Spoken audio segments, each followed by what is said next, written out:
This video is presented by VoiceOver Article. The capital that makes up your mortgage/loan can come from a number of sources, including other people's deposits and savings, stored up in the bank, and other investors, all of which make up the capital markets. Of course, there isn't enough cash in the general consumer's accounts to make up the capital needed for the mortgage markets, so the majority comes from investors looking to buy debt instruments, which in this case are bonds.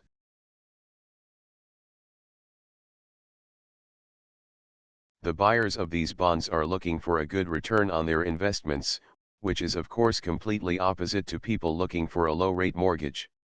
In effect, you're borrowing money from an investor at a given rate, for you an interest rate and for the investor a rate of return. Of course, the investor is only willing to invest a certain amount of capital in such low-yield bonds.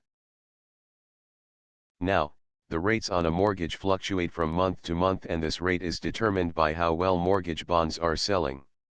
A rise in sales will see a drop in yield, and a drop in sales will see a rise in yield, thus attracting investors back into the market. The result of the average mortgage holder will be the opposite though. When investors leave the bond market, they will see a rise in mortgage interest rates.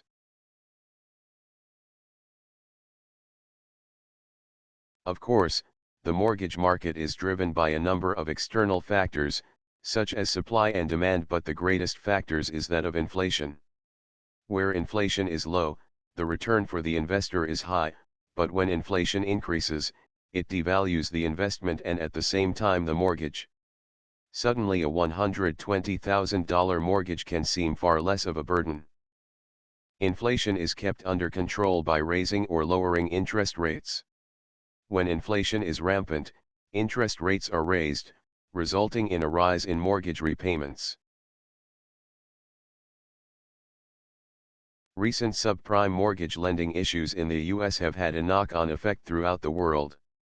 Billions of US dollars have been lost, simply because many of the associated bonds were bundled up and sold onto banks throughout the world. These mortgages were in effect oversubscribed in the States, with many people only able to afford a house with one of them.